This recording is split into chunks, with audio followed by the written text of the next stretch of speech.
Call the meeting to order of the Griggs County Commission, January 17th, 2020, 2:30.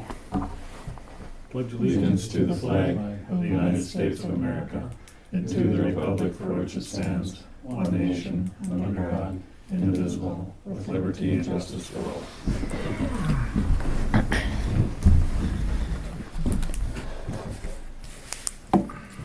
Roll call. John. Here. Dale is missing. Mark. Here. Sean. And Roy's here. Are there any additions or corrections to the agenda?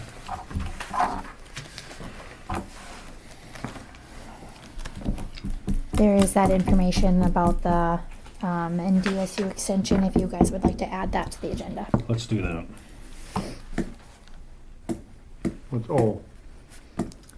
Possible RICO violation. Possible what? RICO violation, extortion. Yeah.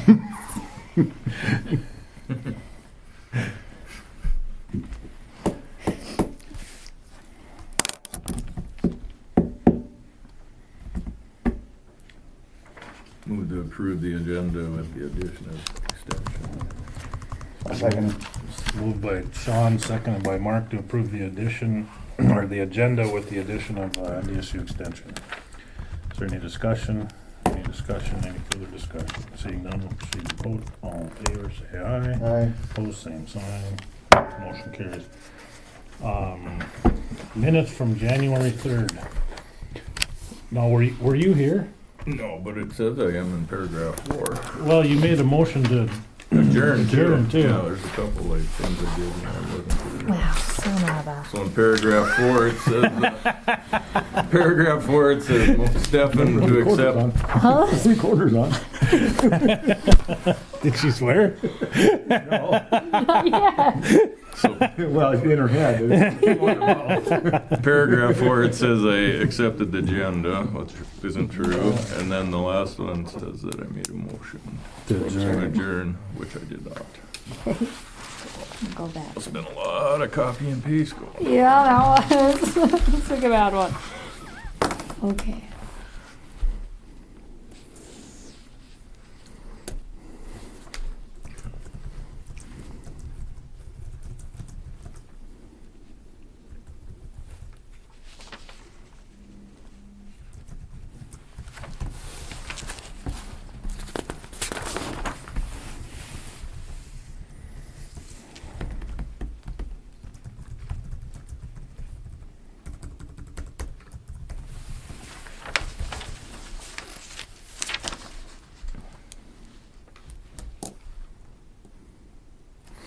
Oh, the other thing I noticed in here is we don't have a vice chairman. Yeah, and I believe that's Sean, Why do you believe that? because I made the motion. He made the motion. And I seconded it, so it must not, it can't carry then if I wasn't here. In absentia and under duress. I was afraid that might happen if I wasn't here. Yeah. There are penalties. So it was included in your motion? Yes. Okay. Yeah. Yes.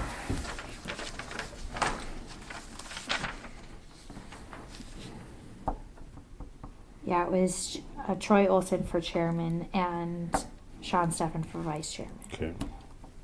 Well, it says Troy seconded it though, he wasn't here. What? I was like, oh my gosh.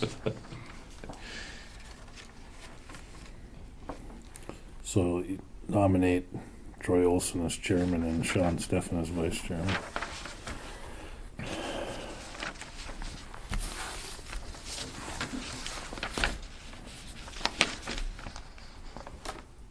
Yeah, you never replied to my email. Well, it seemed, thought I was- it seemed awful snide, so I figured I wouldn't dignify it with a response. I was so excited to be the first one to tell you. I could tell. So, page 3.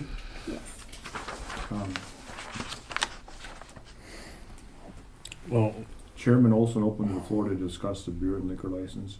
Should probably be open the floor to discuss the Sutton Pub's beer and liquor license. Okay. And then motion by Peterson to approve the beer and liquor license as presented. delete for the Sutton Pub. on Okay. the Second one. Okay, I'll wait. No. Then Randy died a week later. Day late, Yeah. day after, I delivered them that night, and then he passed away the next day. yeah, the 4th. He died on Saturday. Yeah. Okay. So did you get that? Yep. Okay, in this page 2 in this paragraph where we didn't pay the North Dakota County Commission Association dues for $16.50, and that's not NDACO, I don't think. That's the national, NDCO. right? Yeah. NACO, no D in there. National Association of Counties. And But it's probably paid anyway. Not by us. I was gonna say, Oh, yeah, we that's didn't fine. pay that. Yeah, but the Association of Counties will pay it. That's fine. Okay. Yep. Because we're petulant children, we can't make up our own decisions. Well, Yes, what made you think you could? they just don't think it's the right one, that's all. What's Tyler Technologies again? Is that Kelly's stuff? Yeah. Okay. And then there's a server something in there on there too. Move to approve the January 3rd minutes with the aforementioned changes and dispense with the reading. I suppose I should move on then. Yeah, I figured I'd hand point. I'll second that. Been moved Before we by get to the next page. Sean, seconded by Mark, to approve the minutes from the January 3rd meeting as amended. Is there any discussion? Any discussion? Any further discussion? Seeing none, we'll proceed to vote. All in favor, say aye. Aye. Opposed, same sign. Motion carries. Okay, now we can move on to the bills.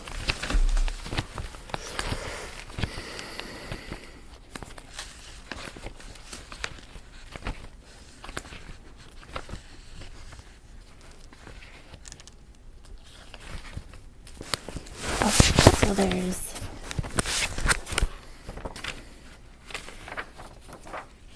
it's for the e-recording, and then there's one for the software, which is a server migration. Okay. Tyler did the migration? Yeah. Is that a cloud service or something? I talked to Travis and he told us to take it out of the IT budget, so.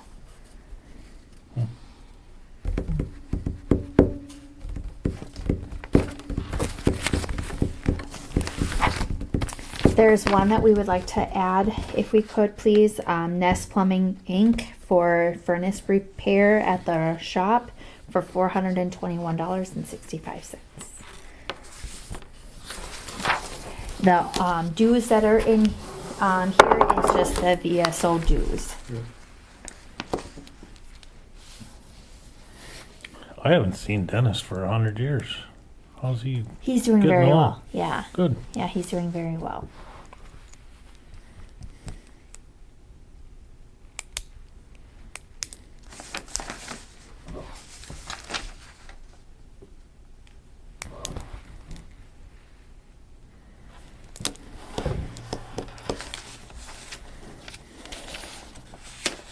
Wayne, with this, which bill was that for? That was for,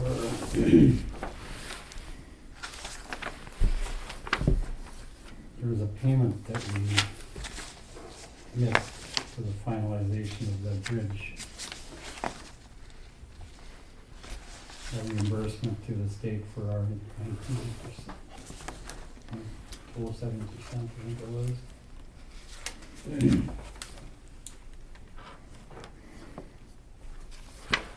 So, on page 7, 911/W contractual, we just $4,000 even, what, I'm not sure.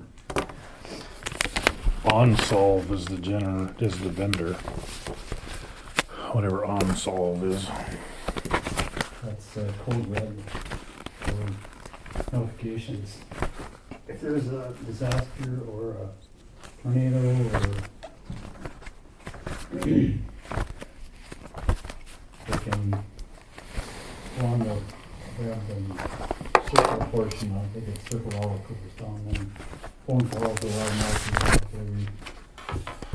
phone service that is registered.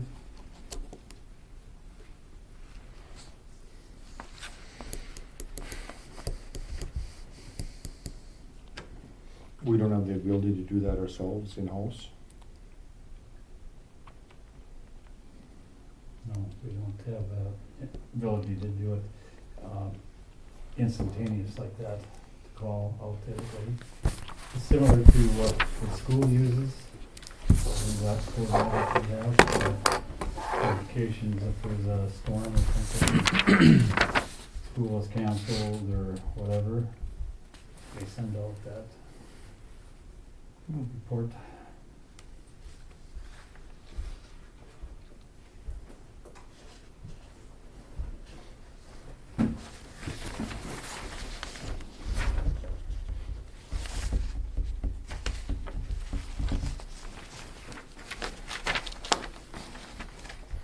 What is this? That's the certification I need you to sign because of this one bill. Well, let's finish the bills first. It's gonna go along with that. Oh, It's for the bill of that the North Dakota Transportation. yeah. Right? Final certification of local match, but I don't know what I'm, When we did the box culvert, you know, most of the funds came out of the bridge fund to pay for the box culvert out at Dolls. okay, And then we have to match, the local match is 19.05%. And we have done that, and that's the last, the final bill that we sent out in June, I believe it was, or something, and somehow it got misplaced. So with you approving that bill, So they needed Or that this final one. payment no, and then that- certification that we had paid the final payment, not out of federal aid funds or anything like that, but out of local funds.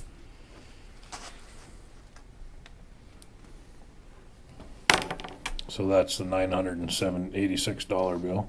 48 cents, yep.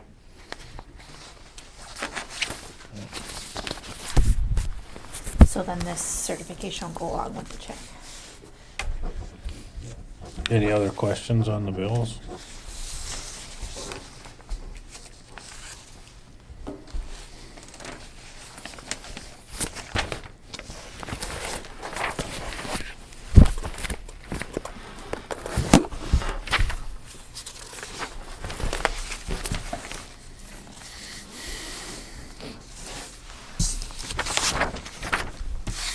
To approve the bills with the addition of Nest Nest plumbing, Nest Plumbing for $461 and 21.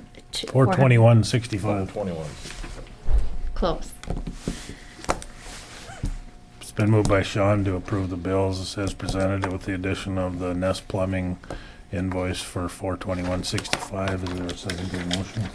I'll second it. Seconded by Mark. Is there any discussion? Any discussion? Any further discussion? Seeing none, we'll proceed to vote. John? Aye. Mark? Aye. Sean? Aye. Troy votes aye. Motion carries. Connie? Here is the interest collection under, but.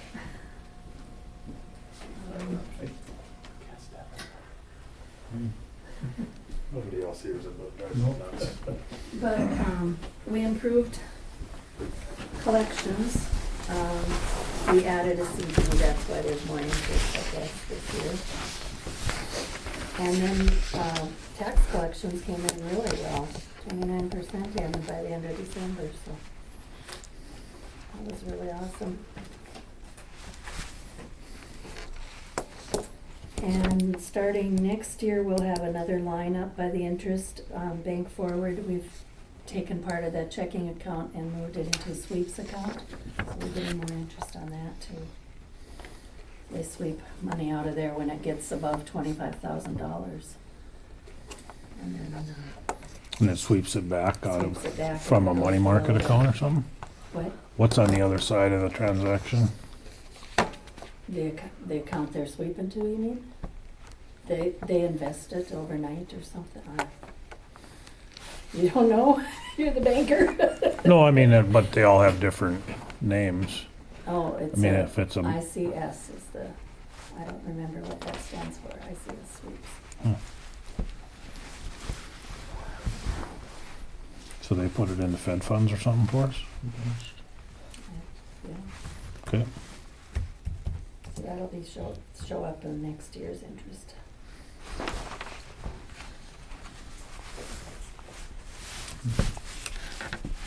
And then here are the pledges of assets if you want to take a look at them. Just get from the 3 banks.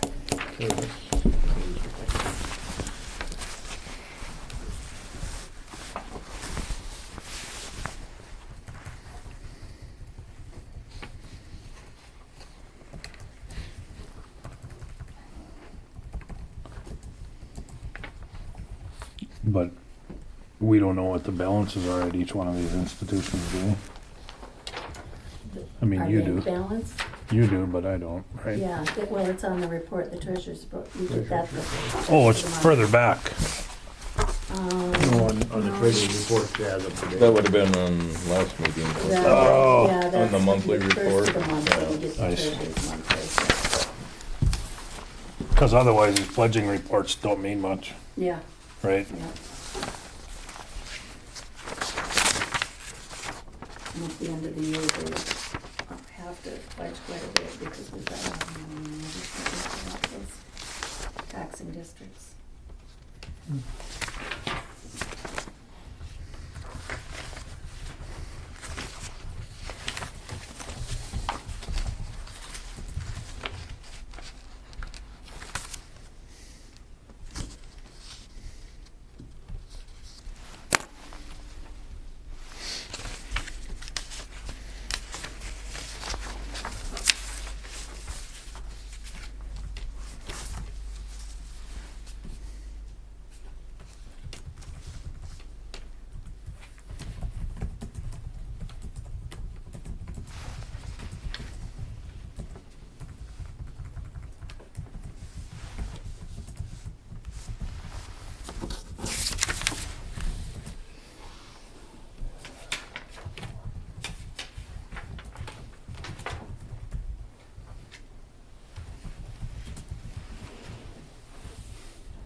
First United Bank is in a pledge pool too, huh? So when you get a total of that pool, how do you know that they have enough pledged for us? That's a weird deal, isn't it?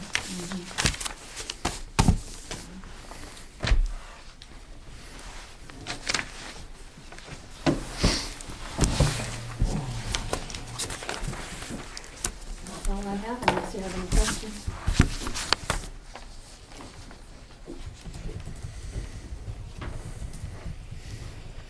Do you want us to move the tax director thing up so you don't have to make 2 It's up trips? to you guys, I mean, we can do that. these guys, I guess, they're before that. Well, and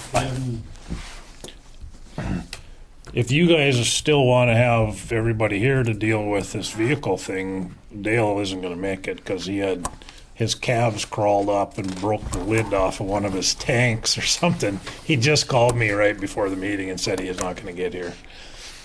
But if you want to deal with it today anyway, I mean, I don't care. We can certainly do it. Nice to be done with it, Okay. if you wanna do that. But what do the rest of you think? We kinda talked about having everybody here. Okay, Wayne. Page 12. Engine inspection and low grading services agreement with the DOT.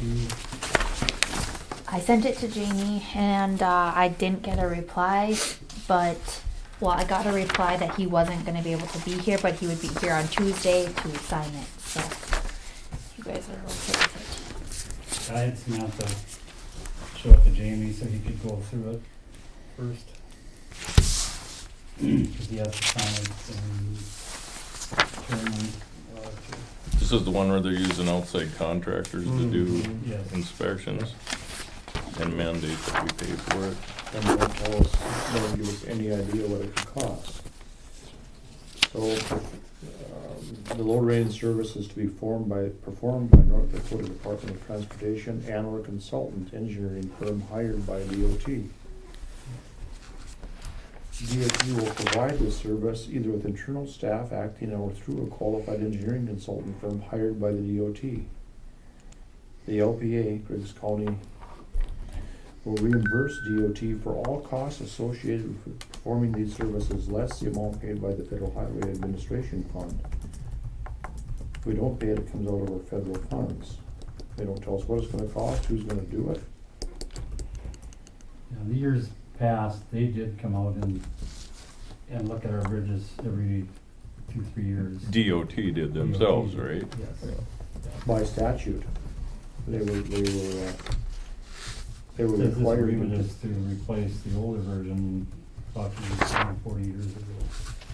But now they've added on. We did the scour report before every 3 years, I think it was. We had to go out and measure the top of the bridge down to the channel and see what was moving or if anything was moving and washing away. Right. But they didn't do it out of their own, because they were being nice to us. They No, did we it because paid. they were mandated. We paid, Yeah, yeah. we paid. Well, apparently they're still mandated, but they have They're just. the opportunity to farm it out, right? Right, so in essence, they're gonna spend the Griggs County taxpayers' money without any supervision, and we're gonna authorize it. I'm not authorizing it. So if we didn't do this, then DOT would still have to do it, right? But they will take it out of it, if we sign no, we have the ability to do it, we have the ability to do it ourselves.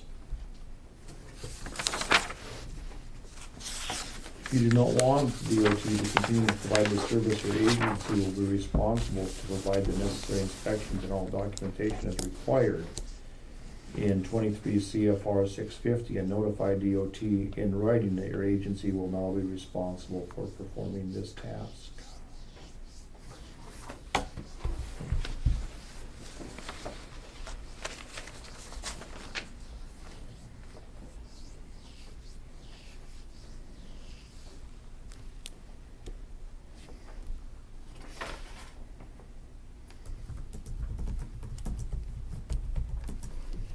If I understand you right, John, you're saying that we're gonna end up paying for it no matter how we do it? Yeah, but one But way we have no control. and- That's right. That's We right. can hire KLJ to do it. Yeah. Or we can any, do or it any ourselves. other engineering Or we firm. can do it ourselves. So there's three options. There's two options if we sign this. But we probably don't have the know-how to do it ourselves. It doesn't amount to much here. They,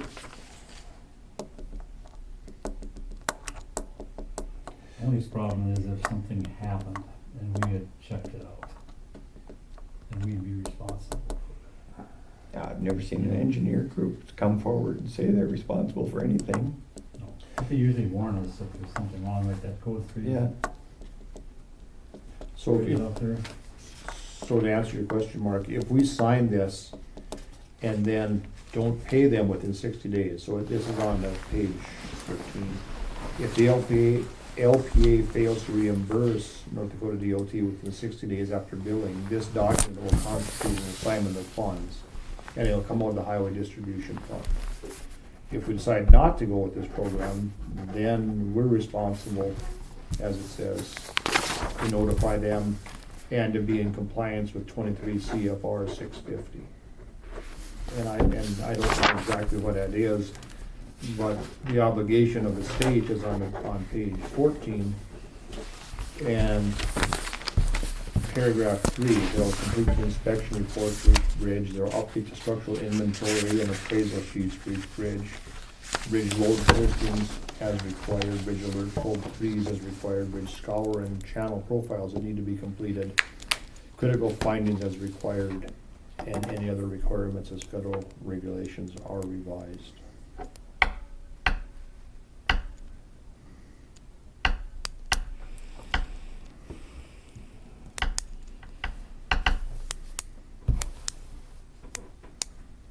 So it might be that this is the cheapest way to do it, but we'd have zero idea of that.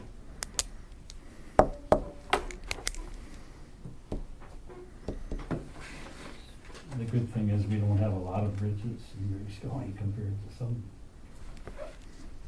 Well, this says they will secure the federal funds to perform the bridge inspections. The portion of the federal funds that will pay for it, so,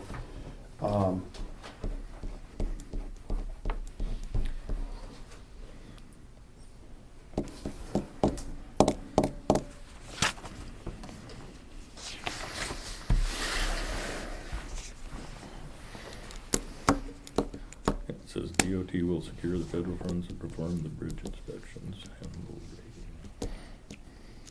okay. So, number one, the LPA will reimburse North Dakota DOT for all costs associated with performing this service, less the amount paid by the Federal Highway Administration. Right. Again, it's all pretty vague, so I mean, Suppose we can give it a whirl, we can always quit. we can quit, so if we wanna quit, We just need to send them a letter. we do, that's right.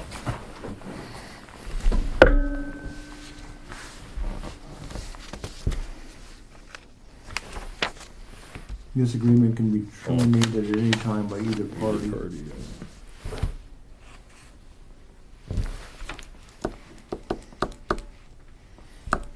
What do you think, Wayne?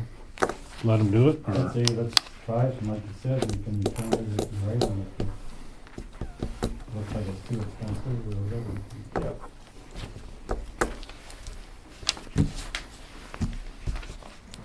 Who's got the original? I do.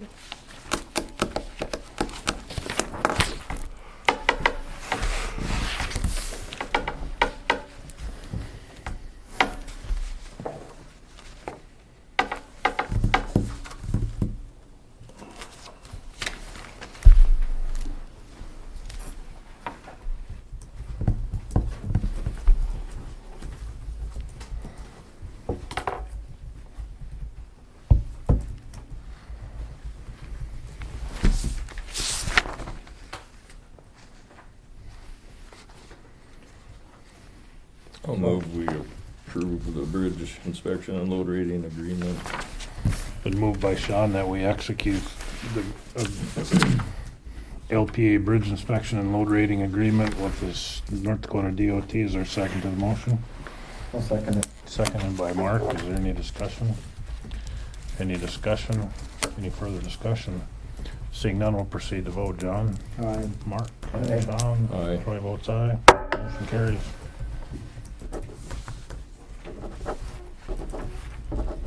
And also, I was wondering about the contacting out road maintenance, that involved.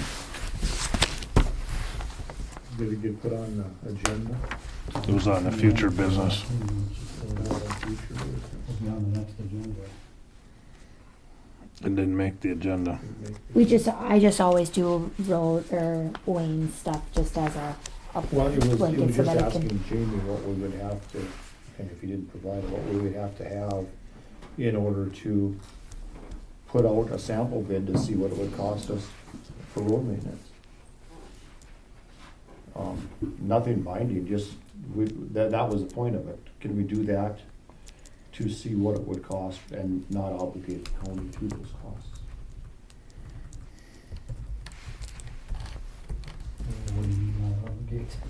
Well, it's not a bid, so if you put a bid out, then you have to go through and with the bid. We wanna know what it would cost. I'd like to know what it would cost, so let's just say, and let's use either the southern part of the county or the northern part. The roads that are within, the county roads that are within those townships that we aren't doing anymore, it makes sense either to have one entity do all the work in that township. What would it cost us to have Gilbertsons do the county roads in Bryan and Addy Township? Because now we're going out there to do half the work we used to do. But the majority of the work is the county. The yellow is the county roads. Understand? Township is, they drive up 4 or 5 miles to get to Dwayne Ferring's driveway, then they go up to Norman Dolls and then 2 miles over to Eddie County. Mhm. Now we're gonna turn over our legality, issues to them if there's an accident on there or something, because Wayne, all we wanted to know was what would it cost in order to have those services contract rather than having them do it in-house? That's the whole job of the county commission, is to try to make sure that the monies are spent correctly. I'm not saying it's cheaper to do it that way, but I don't know, and you don't know if it is or not, and it doesn't hurt to ask that question. okay, As you understand, as we go on here, the cost of employees is skyrocketing. And that is a long-term obligation. And if there's a cheaper option, at least the citizens of Griggs County should be able to be informed of that option, and then through their representatives, make a determination of whether they want to go forward with that. That's the whole purpose Yeah, of that's this the thing. entity. If you And went to the people and said, do you want the county to do your roads, or do you want some private contract? And that's probably what will happen, depending on what the cost of it is gonna be. But we can't go to the people and say, do you want a private contractor, or do you want the county? Until we can say, here's what it's gonna cost for a private contractor, here's what it'll cost for the county. Then that's correct. Then you can go to the people with that proposal. But you can't unless you have the information. And the only way to get the information without showing favoritism is to put it out on and I don't know what they call the bid process, but there is a bid process where you can put out for proposals. And then you would see what would come back. Probably doesn't work at all. But if it doesn't, if we don't get anything that is competitive, then it's a done issue. And each time a blade man goes out or a trucker goes out, they check for the signs, make sure all the signs are up. Is that Wayne, what a contractor's gonna do, anything or not? that we can do, we can put in the contract to obligate a contractor to do. It's done all the time. Yeah, well, it's done all the time. But there are some counties that have an agreement with, this is like in Ramsey County and the Indians, but if one entity gets there first, they can open this road, but there's no exchange of money or funds between the two. We're getting way ahead of ourselves. All we're asking for, and all I asked Jamie for was, what device do we use in order to gather this information? That was all that was asked. This is the legality of it. Right. And can we even do it? Can we even ask for bids without following through on it? And it's not bids, it's proposals. So, I mean,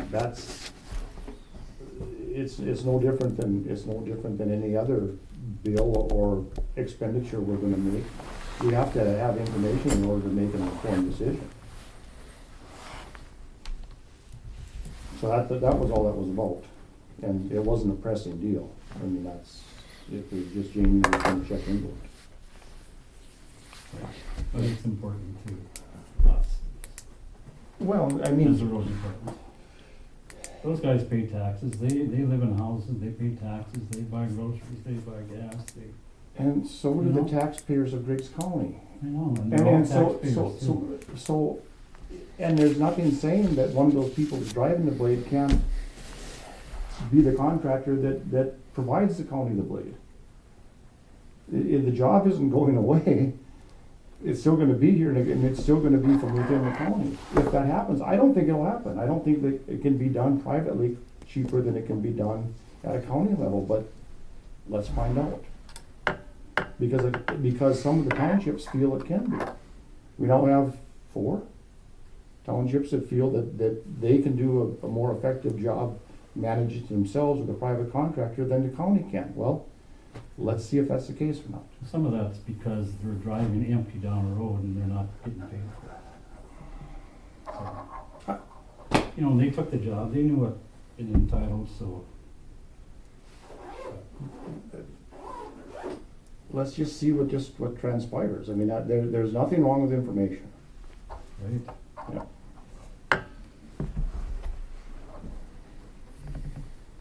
So that's all that was about. It wasn't about putting out bids. It was the ability to gather information.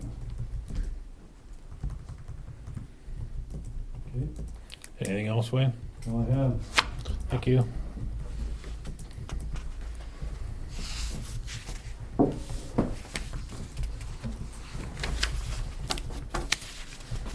Did you talk to somebody, or did you just run these blue book numbers yourself? No, they did that. They did? Yeah, Amber took the car over there, the pickup. Oh, And, Is that from VW, the yeah. trade-in one? That's what they emailed me back. what's that? That's what they emailed me back, that, just that. I mean, you could have done that at your desk. I do it all the time. Oh, that's funny. Set of new tires is almost worth more than. Well, I can't believe that pickup's not worth more than that, can you? I mean, It's 14 years old. It's almost got 200,000 miles on it. I don't yeah, know. it's got 100. Well, maybe not. But I mean, that was a trade-in value also. That was- Right. that was Yeah, it's not a- trade-in value. That's true. Retail and trade-in or. Yeah, That's why twice that. Yeah. I don't know. Yeah, I think you hit it pretty close last meeting when you said about $5,000. Well, that's why I looked it up on Google. Oh, It was 48 something Yeah. for retail. And then private would be halfway in between there usually. do you want to buy it from the county and then resell it? I mean, there's expenses associated with selling it, all the radio gear and everything's got to come out of it. We'll do that. Oh, I'll do it. you do that. Straight in here. You do it yourself? Make sure it's all out of there, nothing goes missing. But you don't reuse any of that stuff? Actually, like, the radio is old in that one, that we already have one sitting in That's what I here thought. from the last time we bought all the radios for the whole county. Because I suppose that equipment's obsolete if the pickup's obsolete, huh? Yeah, the camera system doesn't even work in it. Like, the cage won't fit in any other vehicle, even if they change model years. Say we bought, or we're replacing our Ford with another Ford, some of that equipment won't even fit into that new one because they've changed body styles and stuff. So Sure. Well, after 14 years, I'm sure they've changed body style. Dodge only changes their styles about every 30 years. in the 80s there.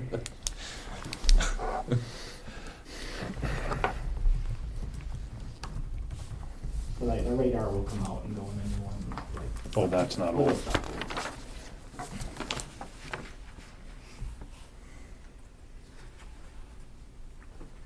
What do you propose? I suppose we probably put that out on bids. I think we probably. Didn't you? Oh, The pickup? The pickup, put that out on bid. And then I propose we go with the Durango, that VW. Like I said last meeting, the 29,000 is not correct. It's what, they met a bid, or they met the Chrysler Center or something? so, yeah, the Chrysler Center, the price that came back on that is a Chrysler to North Dakota bid. So anywhere you go in the state, if you can get a pursuit package there, that's the price that it's gonna be. The only difference between the Devil's Lake and the Cooperstown bid is the incentives changed during that month. Oh. So Larry had said that the price is gonna be the 28,244? 28,244 or less. Okay. So if the incentives change by the time the car's delivered, it'll go down. If the incentives are Go away, they'll stay the less, same? It stays the same. Okay. So it's 28,244 or less. Okay.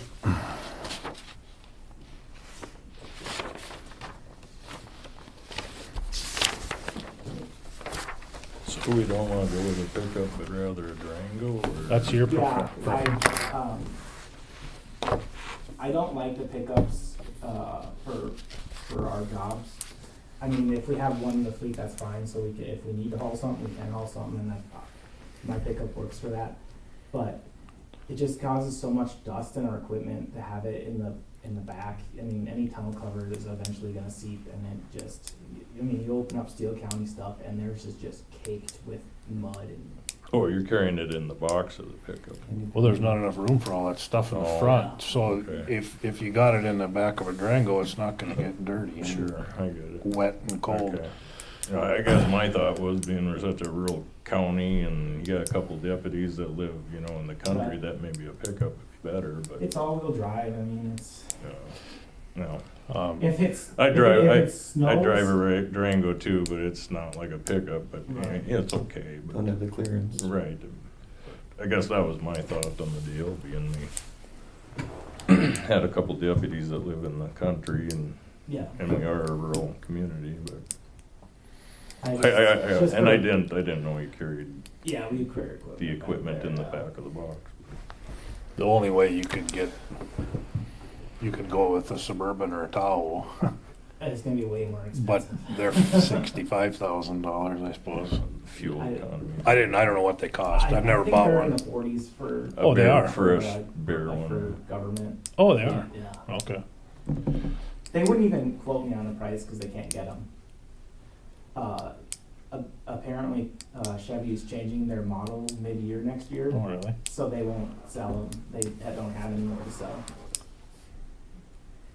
That's interesting. Yeah, I heard that too. There were some models they were quitting because they're gonna tool up for new bodies. Suppose they gotta Yeah. change the That's factory. what Valley said he told me when I called him, because they tried, Barnes County tried to get Tahoes and they're like, they just called, we can't get them. So Oh, they darn. gave me the price. Then what's the Ford equivalent? Ford Explorer's a little bit smaller. Yeah, they're little. Yeah. They're smaller than a Durango. Yeah. What And is it, it just, I don't know. excursion? That's the big one. Excursion, but that's like a Suburban. Yeah. That'd it's like a be, one-ton. that'd be a big boy. Yeah. That you weren't here at that time, but we had one and we gave it to the fire department. Wow. It was a We pig. got one off a grant. It never moved. Nope, never got any equipment in it. We were gonna put our thermals on it and nothing, never got done. I think the fire department did put it on there though. They haven't used it either. So that's the reason, Sean. I think maybe you weren't here that day when Right. I No, was it was just last talking. time you guys Yeah. were here. No, I guess that makes sense. I didn't really get that much. He made motions last time, but he wasn't here. Yeah. Yeah. Two of them. That's count. From 3 hours away. Oh, that's right. You were down there. So that's the reason. So what are your wishes, fellas? I'll make a motion to buy the Chrysler Caravan, or Chrysler, yeah. Durango for 28,244 to match from Christian Chrysler. Need a Caravan, then have room. Been moved by Mark to buy a Durango from Christian Chrysler. Is there a second to the motion? I'll second. Seconded by Sean. Is there any discussion? Do we have pricing for the, Equipment, it's 10 grand, right? The What's it gonna cost you to set it up again? I thought you told us that. 12,031 to set it up, and then the camera system is $8,070. Oh, it's 20 grand. Yeah. Just be 48,244, For one vehicle? yeah. Steele County buys their vehicles for 50 grand straight off the lot. We're under the 50 grand that was. I think set we aside. kinda knew that was what it was gonna be Yeah. when we were budgeting. I guess we Yeah. talked about it before. I don't know why I thought 10 in my head, but so did we explore any used units?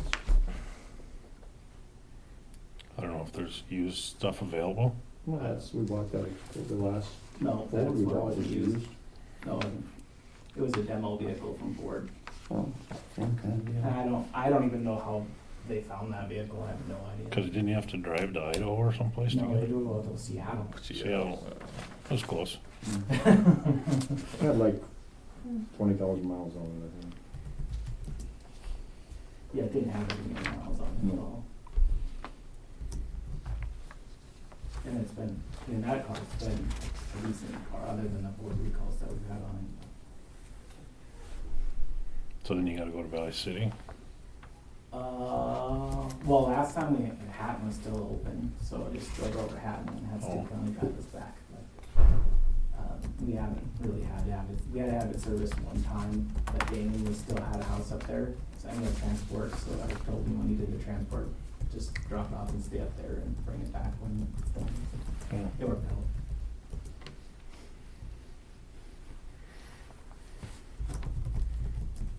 Any further discussion?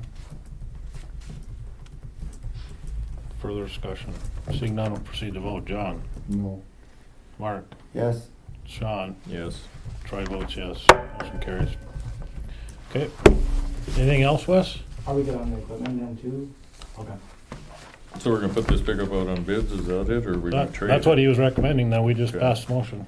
I think it's better off going. Just so we get rid of it, I guess. I mean, it's a crapshoot, who knows what we're gonna do Right. for it, but there's some farm, Don't matter. maybe Uranus Farms, yeah. that would want it. I was looking more at, if our road department could use it. They got a collection of them. That's the problem. They couldn't work on this one, he said, where they could on the ones they have. Most of that stuff, when you just leave it sit here, it never moves again. That's right. It's just, I think they were talking about, there's a fair amount of stuff that's around here that we should probably try to get rid of. Sounds like you had something. I've got stuff in my office that I need to get rid of. I mean, we got old printers, old Yeah, monitors, everything. But that stuff's not worth anything, isn't it? No, but if we could sell it. better than Social selling it. services has some stuff too if we do a You gonna do a rummage sale or what? I don't know how you do all that. you could sell cookies at the same time. yeah. You get Bake more for sale. the cookies than you would for your old printers. The problem is that stuff is so cheap now, Yeah, Exactly. so He wants to buy a black and white old printer. so what do you wanna do? You want them to just throw it away? Get rid of it? that's what we do, I guess, I don't know. Yeah. I mean, Should we go and look at it sometime? Maybe some of this stuff that we've got, maybe they can compile it so we can go through the offices and see what's there. I don't know, somebody can make a plan, I I don't care. think that new weed officer could use that. The weed officer can, Okay, thanks Wes. Thank you. Back to Connie.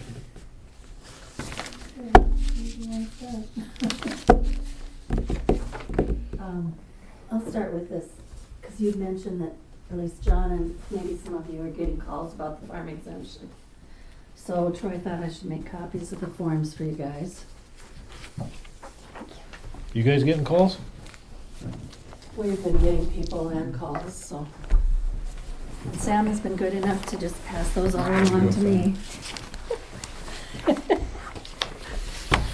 The law changed so that now they have to, if they're choosing to be an active farmer category, they're supposed to submit either a 2018 or a 2019 statement of gross earnings, gross income. And we've gotten a lot in. I've had a couple people come to the window and harangue me about they're not gonna give us private information and who's gonna see it, and I'm sure it won't just be you looking at it, and I don't know who's gonna look at it, but I have, taken them in, and I've marked on the spreadsheet that they've been returned. If they don't bring a worksheet, I mark that, because the spreadsheet is all the township officers see, as far as what was returned. And really, the only teeth that this has is the township officers, if they see there's no worksheet and they think this guy or the gal is not a farmer, an active farmer, then they can assess the house. As far as I can tell, that's the only teeth there is to it. Not that that couldn't still be protested by the person, so.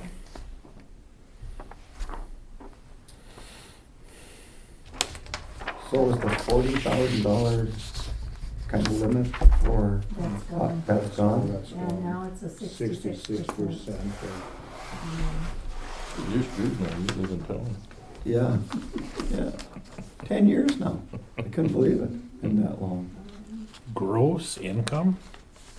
Yeah, No, it used to be off-farm income. yeah, 40. The Yeah. form is fairly obtrusive, it's 30 lines, 30 things that have to be filled out, and most of it comes off your, Schedule F. yeah, and I don't, I can't find it, I don't know what privacy guidelines should be governing that, but I know there is. But I don't know exactly how we're supposed to implement that.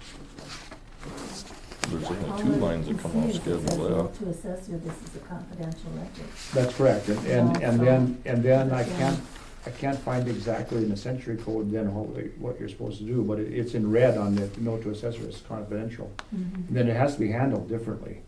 I know it can't go on to any of our computer systems, Mhm. but I don't know the rest of it, but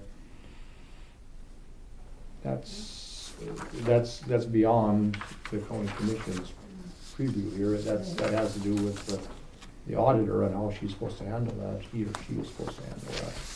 But it isn't just take the form and throw it in the drawer, I know that. I was really hoping they wouldn't have went to this.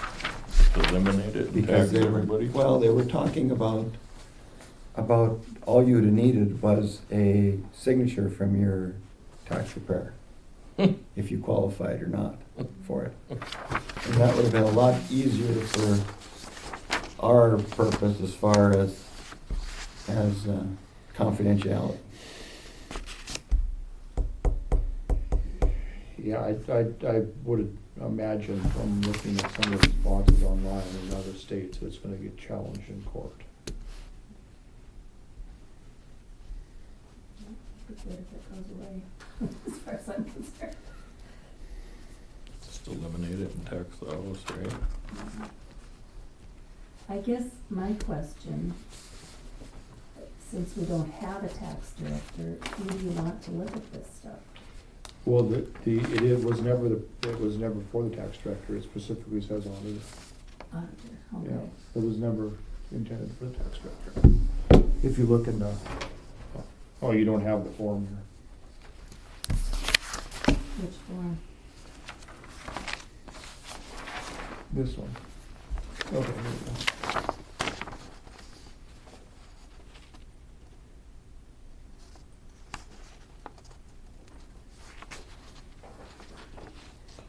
Says the assessor's office. Mhm. Where the application for the farm residence property tax exemption was filed.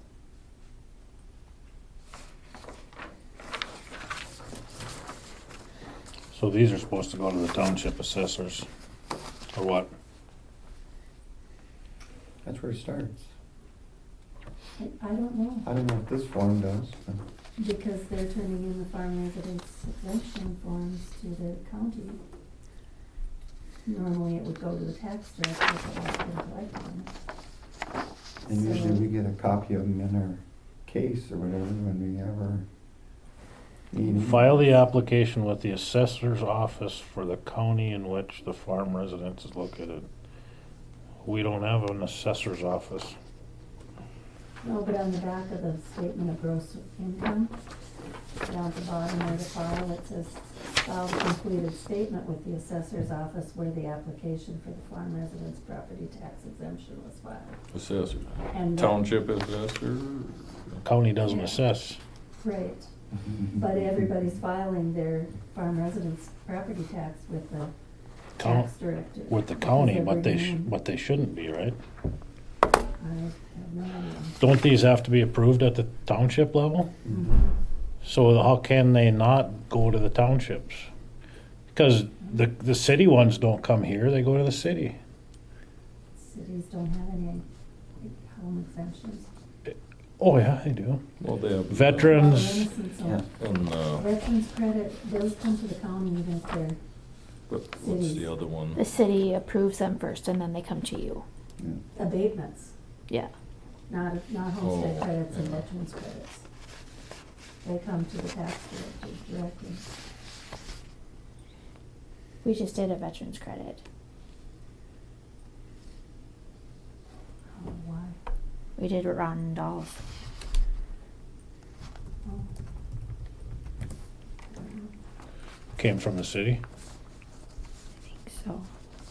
Let me go back and look at that. Well, maybe the county's been doing it wrong. Well, that's what I'm wondering.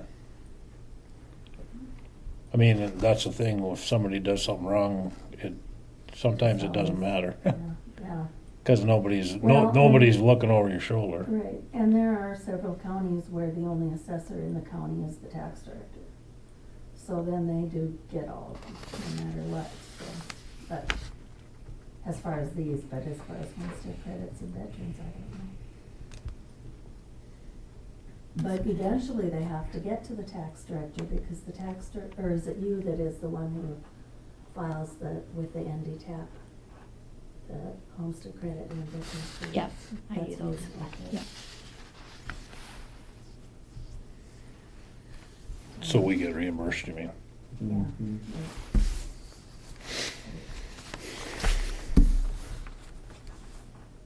I mean, I have done those, but Davey did it last year Mhm.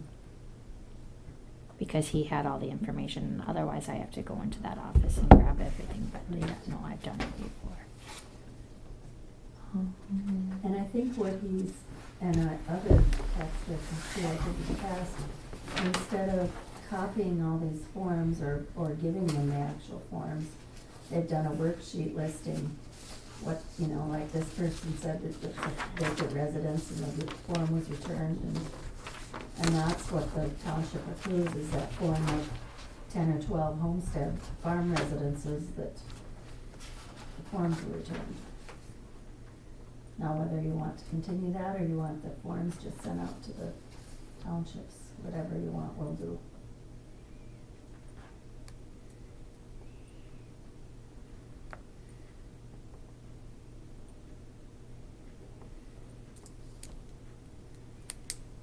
Do we know if every township has an assessor yet? I don't know yet. I don't think Washburn does.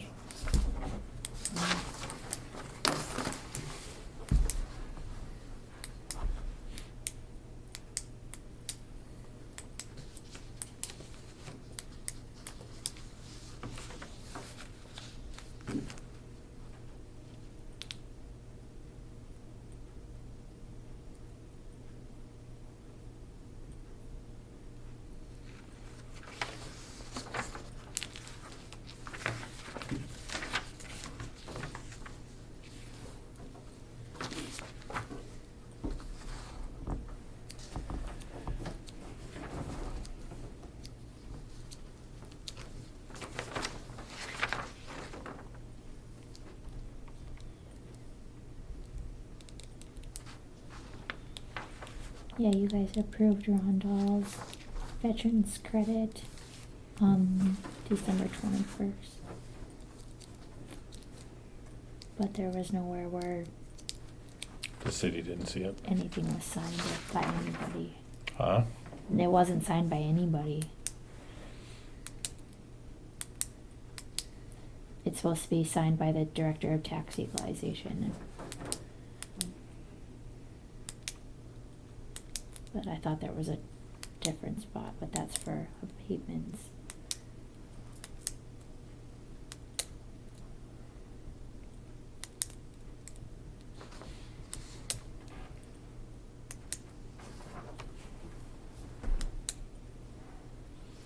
It makes sense that it ends up with the tax director so that you can get the information, what you submit to the state.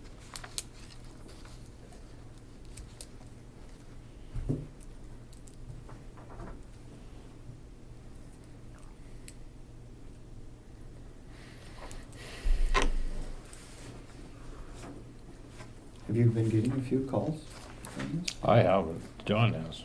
Is there? And these girls have.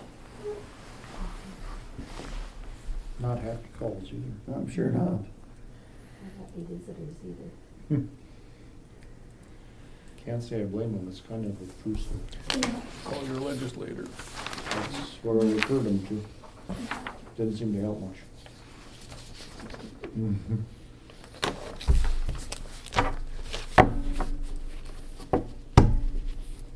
But 2 years ago when I went to the Association of Counties meetings, they were already talking about this thing.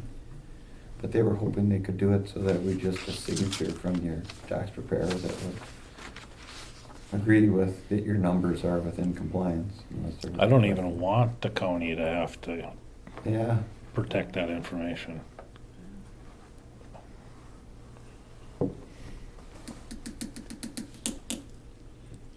Yeah, I can't find, I mean, I'm sure it mimics the HIPAA rules and regulations, but it is separate. I can't find it. I called Jamie and asked him to look it up.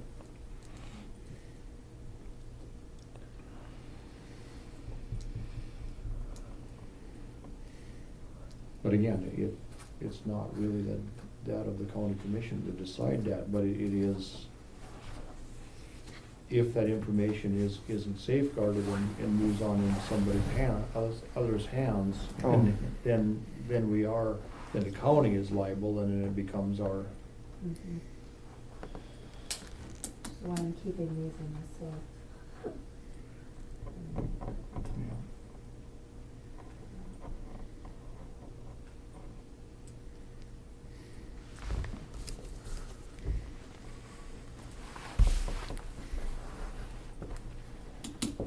I guess I have no problem, keeping them, doing the worksheet for the townships, if that's what you guys want, rather than having those worksheets out there for everybody to see, or anybody else to see. Or at least giving them to the assessor and having them make the decision. It's your decision. so this application is submitted to the auditor, correct? It says assessor. Look on the back of those, both of them, it says there's where to file on both of them. And because of how it's been done in the past, everybody's bringing them in for the tax director. So they're bringing them either to Sam's office or my office. Right. how long do we have to keep this information? This Has to be done annually, right? No, Or, biannually. biannually? Right, now, it used to be annual, I think the last. Well, here it No, the says, statement of income has to be done biannually. Yeah, right. The Right, application the is still annual. application is still annual, okay. Yeah. So somebody who's already submitted a gross income statement from 2018, next year when they get the form, they don't have to submit another one. see, everything on here makes reference to the Either assessor's two office. preceding calendar years. Where and when to file. It says to file application within the assessor's office for the county in which the farm residence is located. And I know if one of the farmers took this to whoever is assessing in their township, they go, why are you giving it to me? Because it says to. Yeah, Right down here in the corner, it says signature of assessor or director of tax equalization. We don't have a director of tax equalization. So here's what I think. Somebody brings this in.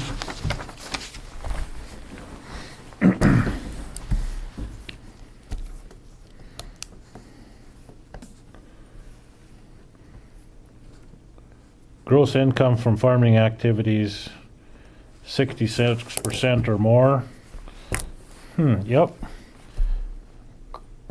Check the approve box, shredder. And then initial it by that box, whoever looks at the thing. The problem is the statement of farm gross income has to be on file for 2 years, because it has to be completed every 2 calendar years. So you can shred this. No, shred this, statement of farm gross income.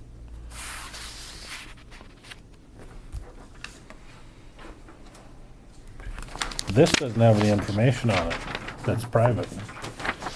So if the application meets the criteria, up here on number 4 or number 3, then it can be approved by whoever accepts this thing. And once that's approved, it can go in the shredder. Why would we want to have it around? And just make a note that it was received, so that you. Down on the bottom there where it says application is approved or not approved, Right. if they meet the criteria, check that box and initial it someplace down there. Yeah. But you'd still want a notation that there was a statement of gross income, so that you don't ask them for another one next year. Well, number 4 there, you check yes. Yeah, good. Right, That's what that one's for. yeah,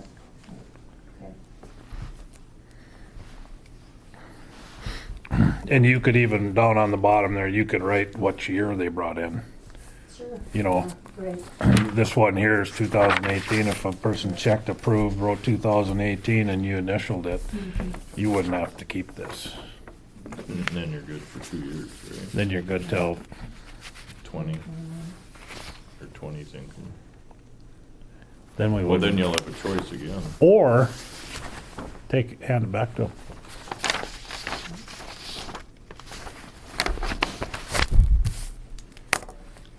As long as it's been verified, we shouldn't have to store that thing. Could redact it. Nobody's gonna come and audit the thing. Never have before. So,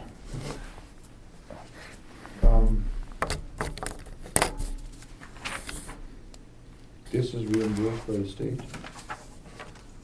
Farm residents. It's no, not. That one isn't, okay. Then possibly that's correct. I thought this was reimbursed by the state. No, it's the homestead and Yeah, I veterans. know they are too, but this one isn't. but this one isn't, because the homesteads have never been assessed to have a value to find out that. Yeah, nothing's been paid yet. Or Right. tax they would have got. yeah, they're not even assessed, John. They should be, but they're not. There's a few that are, but, yeah. There was a push for that too at one point, to assess everything that, you know, churches and everything that's exempt and have a value. There was time to do that. Yeah,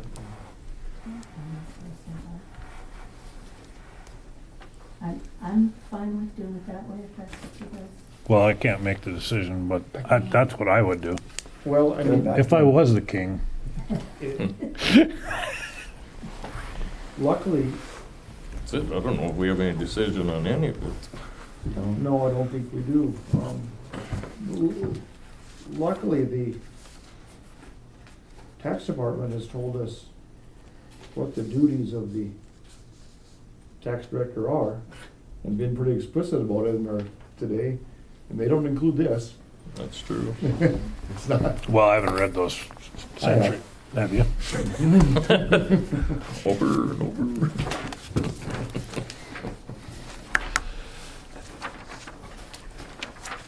So.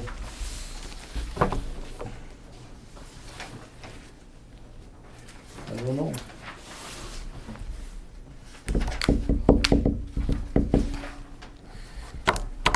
Well, then we could move on to my other question. Okay. The homestead credit and veterans, basically. If we have been doing that wrong, should that be coming to, or going to the cities first and then to you guys? Or- Well, maybe I'm wrong on that. I thought they were, but you're probably right. That was the abatements, right? I think that was abatements. Okay. No, I'll keep doing them. And I've only gone out to one person to help fill out the form, so. But, my other question is then, do you want me to be the one approving or disapproving? Or qualifying or disqualifying people? I mean, it's basically just the numbers they provide. That's the deciding factor. Do people apply that don't qualify? No, but there are people that qualify for 100%, and there's others that are 40% or 60%. Sure. So, but that's, you know, it's based on the income limits on a chart, and it's just fast and easy decision, so. Yeah, that's fine. I think.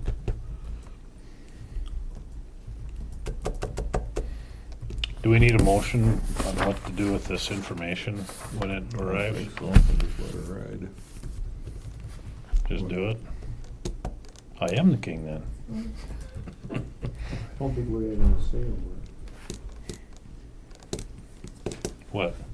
it. On what to do, I don't think that's a duty of the county commission to decide on those privacy considerations or what to do with these. I think that's all within the auditor, the assessor, and and the treasurer.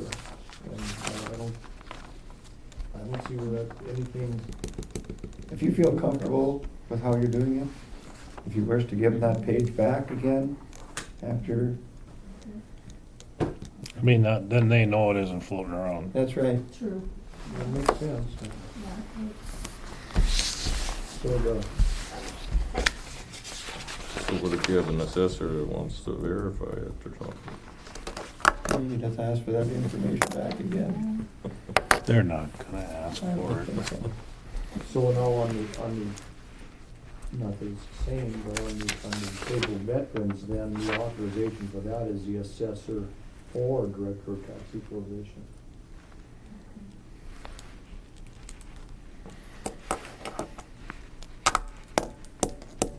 Because I think as a township, we just got this form, well, we never had this other form, Right. but we just got this form and we approve them in our meetings and then they would go on. Oh, you did? Yeah, And then give it to your assessor?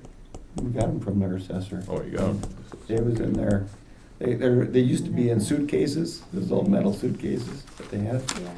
And they'd be in there and they'd come to our meeting and they'd say, yeah, we have these exemptions. And we would approve or disapprove. Well, the big question I there think is we only had about one we had to disapprove. the sales ratio study that the state requires. I'm not sure when that's due, but I'm not comfortable doing that. I know in past years when we didn't have somebody, we ended up hiring another tax director from another county too. So, I can't remember what the marching orders were from Rauschenberger's office. Duschenberger. for sales ratio? or- Well, no, I think 10 townships were supposed to be assessed or some shit. Yes, that's right.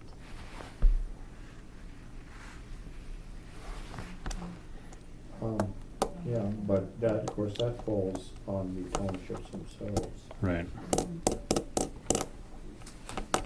Well, if they don't have an assessor, it falls back to us. When does that sales ratio study need to be? Oh, I'm not sure, I think it's either the end of February or just by March, like that. Coming up by now.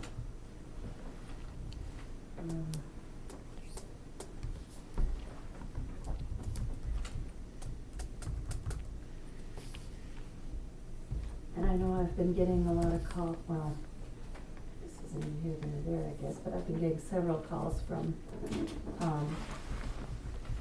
appraisers who want to know what our sales have been. They basically want the county to do their job, Yeah, that's, you know. I don't feel too bad for those people. Yeah, They do all right. David had it up, he had a spreadsheet that went up to June or the 1st of July or something, so I just send them that and they can go from there. It's only $25 a month to subscribe to Endrin. Now, it's free if you get it from the county, I suppose. Say. That's what they're wanting. But those were my only. so,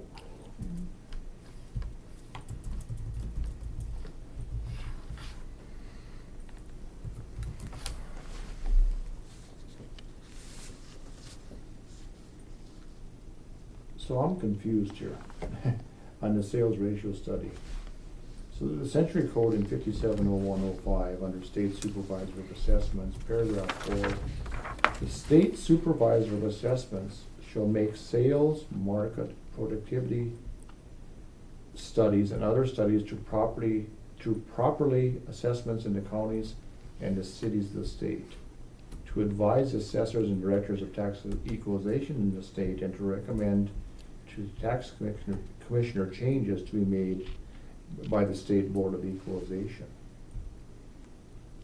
And in any sales, market, and productivity study made according to section 570106, the county directors of tax equalization or the city auditors shall compile a record of sales of property made in the county or city in conjunction with the Board of County Commissioners. Well, 570106 is any sales, market, and productivity study which may be made by the state tax commissioner. So the state tax commissioner is supposed to start the process, and then the director, our tax director, is supposed to help out, not the other way around.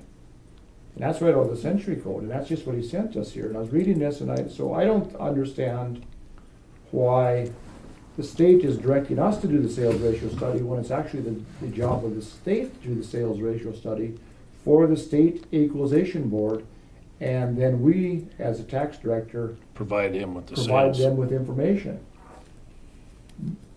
But it specifically says, any sales, market, and productivity studies which may be made by the state tax commissioner may not include the following, and it gives you all the stuff that they're not supposed to use. And then it says under the statement of intent for why they did this, the Legislative Assembly recognizes the sales of property alone provide insufficient information to make accurate judgments concerning the market value of property within various counties of the state. So I think it's kind of backwards myself, but that isn't unusual to have the entity try to tell us to do something that really isn't our job. But that's always been, we complete our job of equalization, and then we end up arguing with the state over their job of equalization. That's just what happened this last time. That's why I kind of wanted the job of description for the tax director. And now he's given it to us, but now they're asking for things that are outside the job description that they provided to us. Basically, they've done what has been done in the past. Somebody got counties to do their work. I think he's taking the Century Code literally again. You're right. They have to do it. But Ryan's very, very explicit. The duties and responsibilities under these statutory provisions are self-evident. I mean, talking down to us, but if they're self-evident, then it's a do what I say, not what I do thing that they're pulling here. Okay. And valuations don't affect taxes, right? Right. Yeah. And then they raise our valuations, and the first thing they do in the North Dakota Tax Equalization meeting is reaffirm the 1 mil tax to the state. So they raised the taxes on every parcel in the state by doing that. And he quoted in the Grand Forks Herald saying that valuations don't affect property taxes. Well, anyway, that's not your problem. No, the state tax commissioner shall notify each county board of commissioners of a scheduled hearing of the sales, market, and productivity study before the state tax commissioner. All we can do is do our best and then let them come to Caravan to Cooperstown to the Pizza Hut to explain it to us. It looks like we filed the sales ratio study last year on June 30th. Right. The year before that, there was 2 filed. One was in March 31st, and one was in June. Yeah.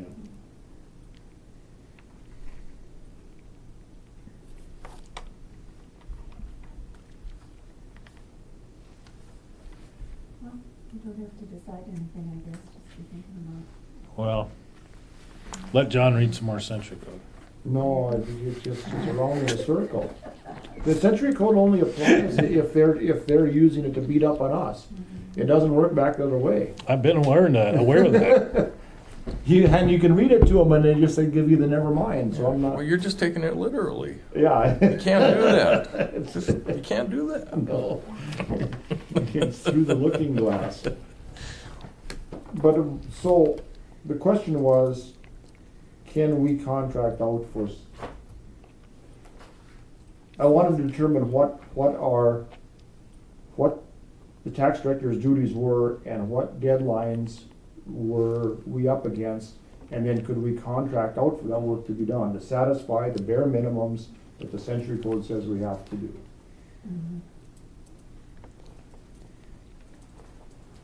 But instead of helping us out in there, he just talks down to us and says it's self-evident.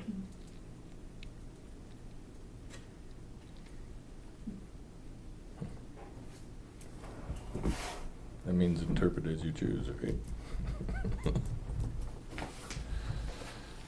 Maybe we didn't ask the question right.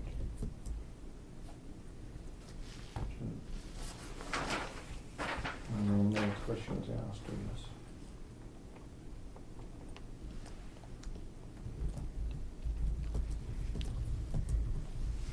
Maybe we should be asking another tax director for a job description. Well, that's, Just to the see how problem much. is that the tax directors are trainees of the tax department, and the tax department.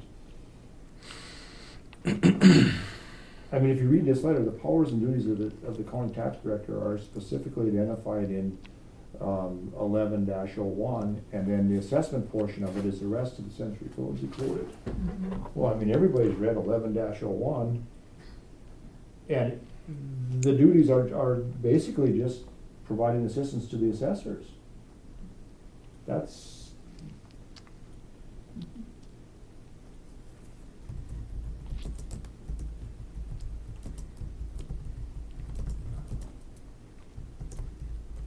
I don't know.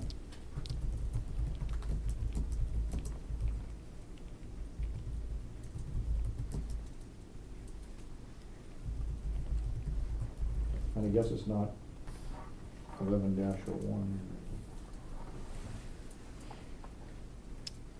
It's names and boundaries of the counties. They gave us the wrong.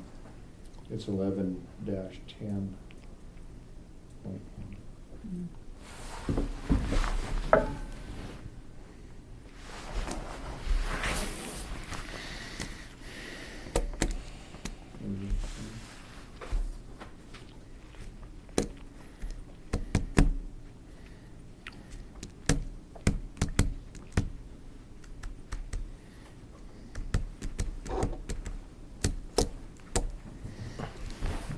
Well,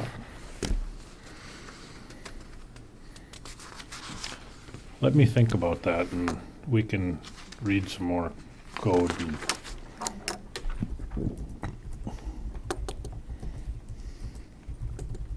I was keeping track of time on doing, Yeah. compiling this stuff and submitting it, so. okay, Well, you know, we did have a timeline, Ron. Remember, we had a timeline. We had a whole calendar of the year, what had to be What had done to be when. done when? Sam has it, and she's supposed to let us know every meeting if there's anything coming up. Remember, that was in, we had that. we had that when we didn't have a tax Yeah, director. when we thought we were, and we're not. Remember, had like through the whole year, what had to be done for the office? You must have a file somewhere. I'll go back and You Yeah. can, you can look for it. You can find that. Okay, sounds good. Thanks, Connie. Thank you. Thank you, Connie. Thank you, Connie. Stay warm. Okay. This letter from Derek, he emailed this to me.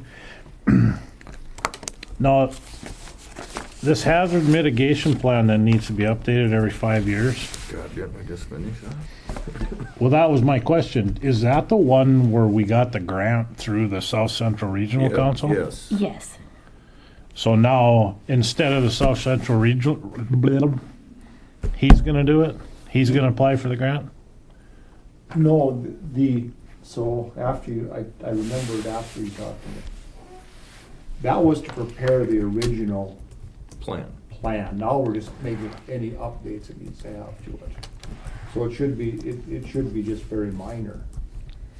We paid the South Central Regional Council to write up the whole thing, right from the start, because we didn't have an emergency plan. Now they just want it updated the way I read it. Is that correct? 25 grand updated. All I know is I have to get this to him today, cause the deadline is today. And I had to send him our plan. So I'm not entirely sure.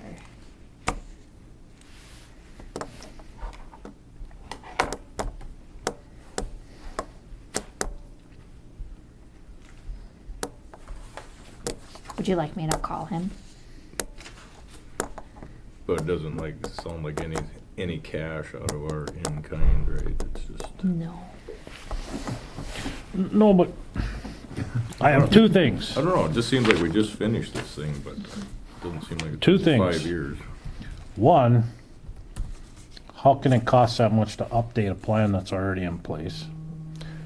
Two, if this is gonna be done without any contact with the South Central Regional Council, why are we paying dues to them? Oh, cause the cities are paying up for 25% of it, right? Mhm.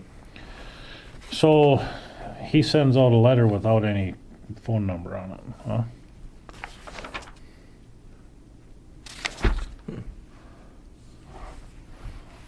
That's kinda weird. So Justin Messner, that's Paulie's son, isn't it? Messner's. Who? Paul Messner would be Bob Messner's brother, Oh, and Justin, I believe, is his son.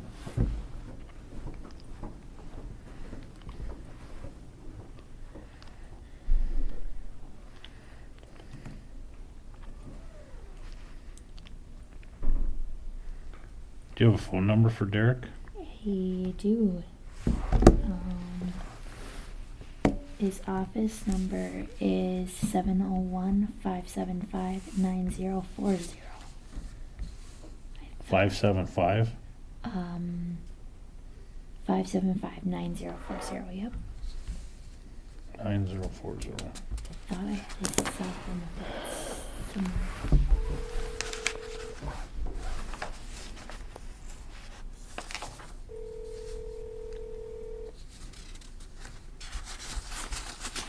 Griggs County Emergency Management, this is Derek. Derek was Troy. So we're sitting in our meeting, Troy Olson. Okay.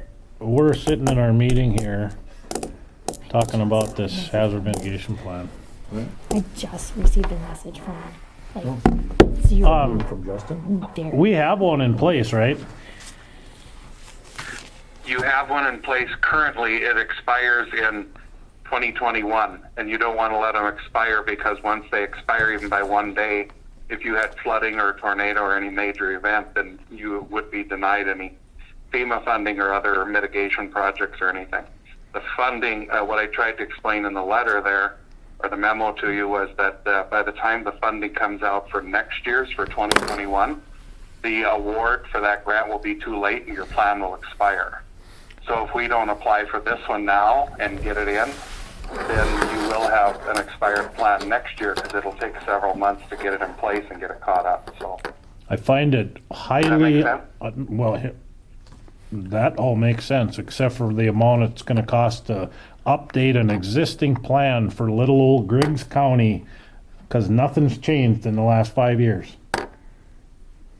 Yep. Yeah, I don't think you'll find a company who won't touch it unless you're gonna, pay those kinds of fees. When we do them for other counties, we won't be doing this one, of course, but when we do them for other counties, even just a revision, they're anywhere from $15,000 to $50,000, depending on how big the county is and stuff. But and that's all funded. That's why we wanted to get the grant in place, because then you wouldn't have to pay for it. So if we get the grant, and then we have plenty of in-kind hours of people participating in the county in the meeting, then you wouldn't even have to cut the local match check would all be done in in-kind hours, so it would actually cost the county zero. But yeah, you won't find anybody who will do it for less than that. As a There's taxpayer, nobody in the state will do.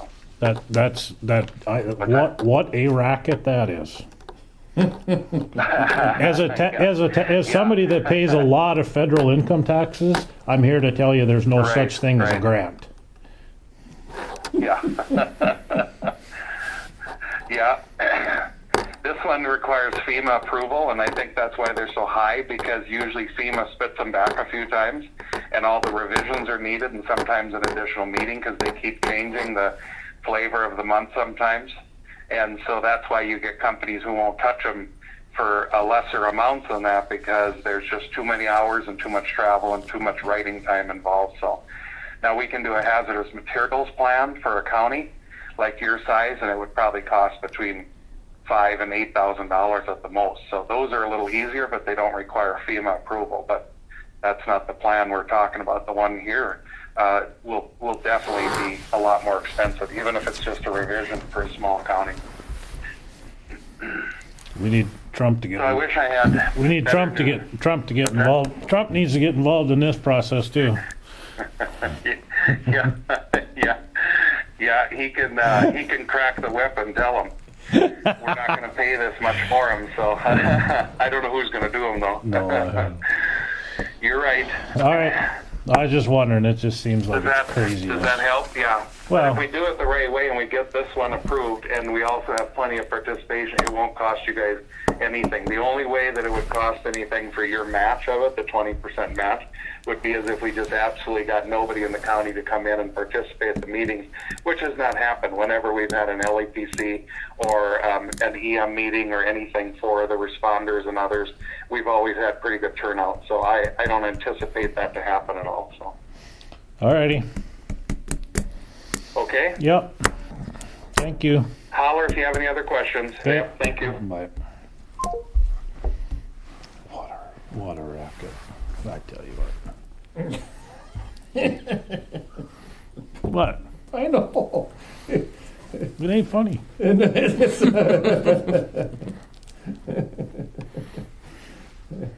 No, not funny at all. Still paying it, no? I was pretty sure we got some money on the 75%. I actually got him on the line and I got an email from him right away.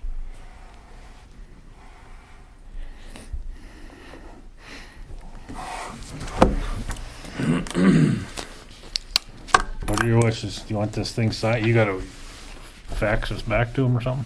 I do. I'm gonna email it back to him right away. You guys wanna proceed? What do we need to? I suppose if we had a disaster and we didn't qualify because we didn't do this, we'd get strung up by some township officers. That could happen real quick. Proverbial yard arm. I'll move we sign the hazard mitigation plan letter. Been moved by Sean to sign the local match letter for the hazard mitigation plan. Send it in to the North Dakota Department of Emergency Services. Is there a second to that motion? I'll second. Seconded by Mark. Is there any discussion? Any discussion? Any further discussion? Seeing none, we'll proceed to vote. The whole John? process is about sticking your principles right up to the point where you're gonna get hung for not doing it. I don't know. Rub it in. John? Yes. Mark? Aye. Sean? Sure. Troy votes aye. Motion carries. Insurance reserve, I think, is next, right? Oh. Well, you guys wanted to talk about NDSU, but yeah, we can go to that. Insurance reserve fund letter. That's under the old courthouse, new courthouse. Okay. Jeff Tesher. So we received this. So I reached out I sent it to Amber Delph. So then the next page is her email back to me that this is a new thing and that if we wish to have Bing Forward as our agent, then we would have to sign the next page. So I just wanted to bring it to you guys since it is new and, So they're our agent through the reserve fund? yeah. Okay. So just wanting to know if you guys would like me to move forward with making them our agent for the state fire and tornado.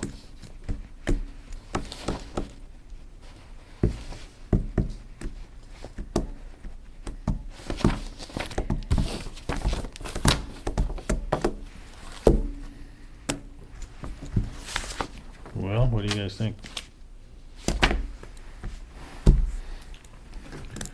There's no reason to change really, is there?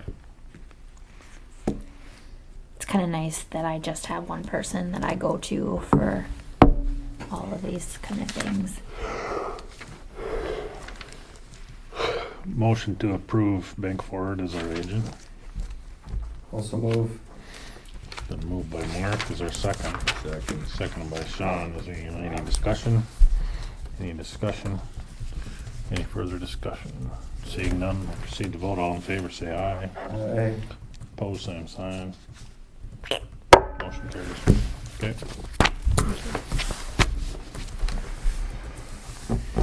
NDSU.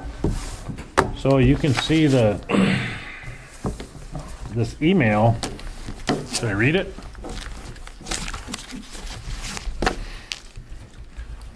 Dear Sam, I know that Lindsay Bauer from Griggs Steel FSA and Griggs County Commissioners would like help from NDSU Extension for the Farm Bill meeting next week.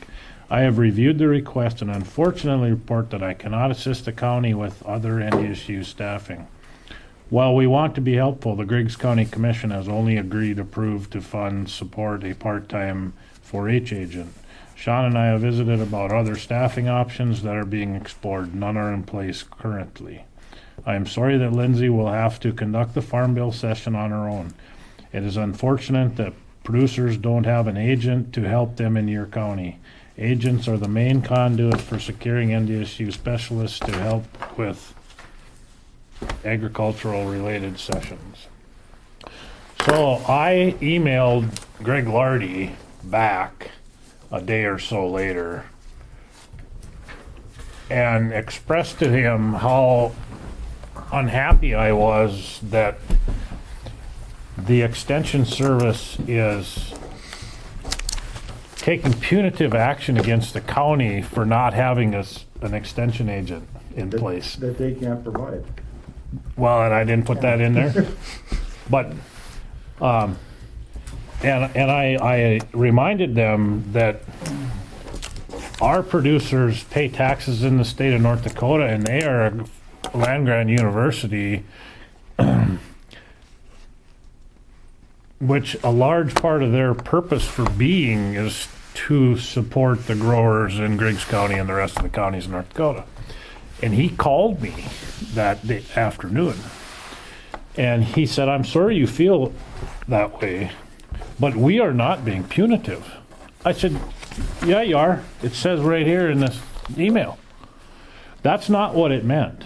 What it meant was we would have had to have more lead time in order to have somebody break free to come to that meeting. If you would have got a hold of us, I said lead time, it had to have been 3 weeks ago. Yeah, we're really busy right now. And I mean, it would have to be 2.5 months. Oh, really? Yeah, that's just the way it is. Oh, okay. Funny he didn't put that in the email. He had to call me, so it's not in the record. So that's the way they're going to play this deal. So that just fries my bacon, but I don't know what, I mean. We should notify them now that we need a 4-H coordinator Been notified. again. So I forwarded this email to Bill Devlin and Don, and I heard back from Don, but I haven't heard back from Don. So I don't know. I mean, Bill said, I don't know what I can do today. Maybe this needs to be part of the budget discussion at the next session. So the NDSU extension is withholding taxpayer-funded services in order to further their agenda. Does that sound familiar? think that's what, what they just impeached Trump over. Yeah, that's right. We can't ask the question. So, But that's what they're doing, those are taxpayer funded I know. services that are paid for not, all we do is provide part of the salary for the county agent who wasn't gonna be at this meeting anyway. We wanted a specialist there. I know. And I told him that. I said, the last time that Farm Bill in 2014 wasn't our local agent, it was Mr. Swenson who came, who Oh, Andy Swenson, yeah. who is involved with writing this calculator, who came and explained it to our growers. It wasn't our extension agent. Well, I can't speak to that. Well, okay, I can. That's what it was. And I said, you know, I don't know. You got how many openings do you have in the state of extension agents? Last time I checked, it was like 21 or 22. Yeah, it's yeah, we got a lot of them. Don't you think it's about time you rethink this model? No. I said, you're a roadblock for counties that want to update the model of the extension service. No, we are not. I said, listen here. Nelson County called us when their extension agent resigned, and they called you guys and they wanted to join forces with Griggs County. And you told them, you can do that, but next summer you're not having 2 achievement days, you're only having 1. I said, that is a roadblock. He goes, well, you can't expect extension agents to do 2 achievement days. Yeah, I can. The one in Nelson County is not a big deal. And I said, you know, I was a manager of a little utility once upon a time, and when we merged with our neighbor to get more economies of scale, we didn't get everything we wanted the first day we merged. You have to draw up a plan to how you'd like to see it, and then get as close to that as you can in the first go around. But you'd never get everything done that you want to get done. And he just... So it appears to me from this letter that if we would have had a request in for a full-time agent, that they would have granted our request for somebody to. That's exactly how this reads, That's and how it's it reads. exactly the opposite of what he told me on the phone. So, there, you have it. I am not so happy about that whole thing.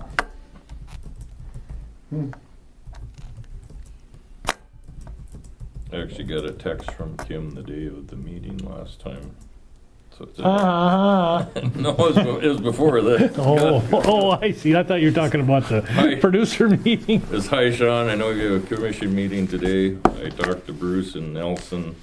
Although the merger idea seems great, 4-H would need to be combined based on the partnership agreement between the Association of Counties and NDSU Extension. We know that would be tough with 4-H families. What about a 70% ag 4-H agent? We would provide the benefits. You could each keep your program and have some help with ag needs. We provide the fringe benefits. I don't know exactly what she means by a 70%. If just for Griggs County or a combination, or I don't know what she was talking about.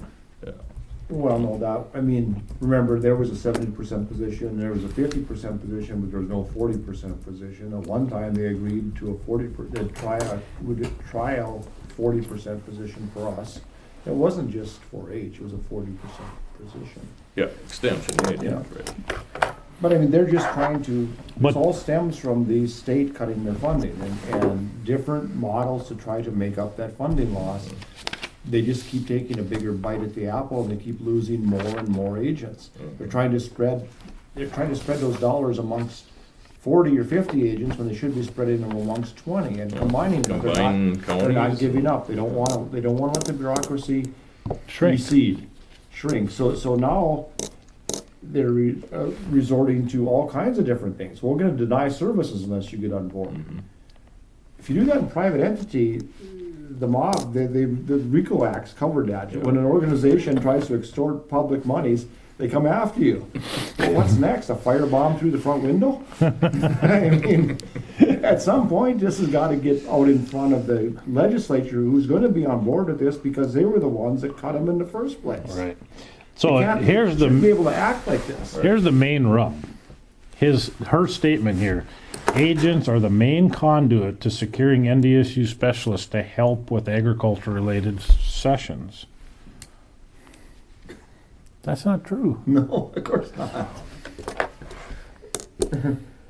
But without agents, extension they don't think it exists. They don't think that without a on-site agent in each county that they can have extension, and they're wrong about that. They can. The conduit is right here. That's correct. Mm-hmm. And they would consolidate everything back to NDSU. They could have more professional people there. And if you wanted, you could have a video hub in each county courthouse, and you could go in and sit down and talk to an agent right there. They don't want to bend to do that. And the state says they have to do it, and they don't want to do it. They're a rogue bureaucracy. They won't win. They're not going to win on this. They're going to keep until there's 5 agents left in the whole county. State. And then no. I mean, if you won't let you combine. They won't say, no, you can't combine, but if you combine here, you don't get any services. Yeah. Well, it's the same thing. Well, then one of you can't have achievement days and one can't. Right. And they're just And I mean, if you were combined for a few years, you could probably combine those transition achievement to days. it. Yeah. You could get there, but you're not going to get there next summer. You know, so then it makes it impossible. So it's not going to happen. That's just the way it is. So I guess what we should have done to avoid this, we should request we should request 5 county agents. Because they can't fill the slot anyway. Right. And then it wouldn't matter, then there would be something else that they'd come up with, but they'd want a down payment on those county agents. But if we would have been just honest with them and said, yeah, we want a county agent, then they would have gave us help.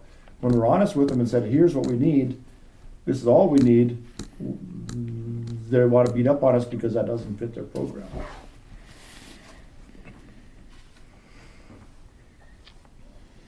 So I don't know what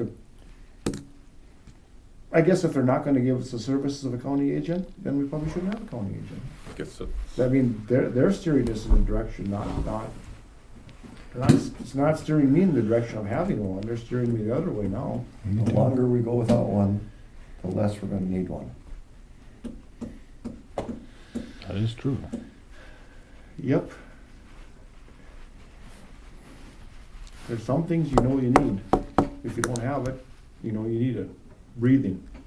But county agent, we haven't had one in a long time, and the majority of the people are not They're plumb happy. upset about it. See, and you have to be part of their system, I suppose, in order to, Yeah, go well, to the probably state think fair. Swenson's still the county agent. Hmm? You have to be part of their system in order to go to the state fair or to have an achievement days or anything like that. Can we have somebody But see, run our fair?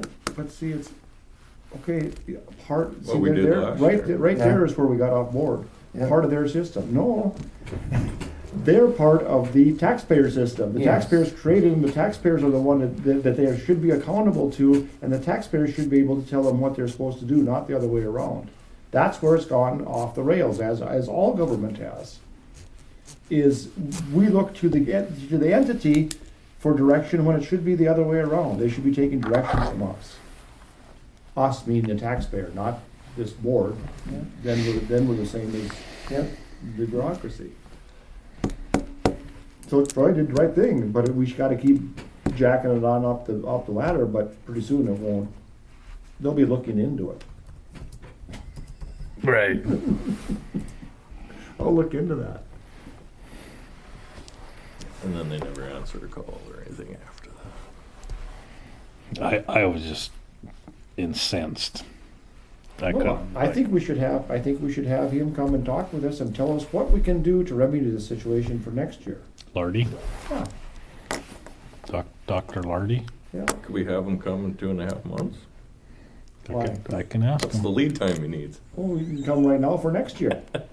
We're gonna need this next year, but let's have them come and explain to us so that we know the rules of what we're operating under. Let's have them come and tell us that if you don't do this, you don't get this, and if you do this, here's what you get. Let's get it all laid out there on a tape recorder, Like public record. extortion.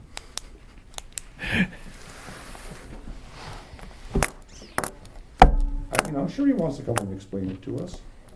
You He's serious? a You want public her? servant, that's what he's there for. Well, if he needs 2.5 months lead time, if we ask him now, he can be here the first day, of April, right? Meeting's over. Go and talk to us. man. Future business? 4-H. Extension.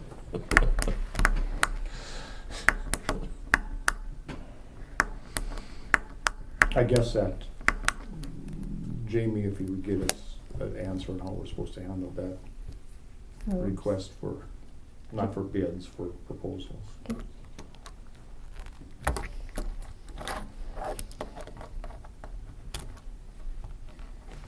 Only, last time John asked about the chandelier, and do you know of anybody that'll redo them or clean them, or anybody that does any restoring of any furniture or anything like that? I don't know anybody.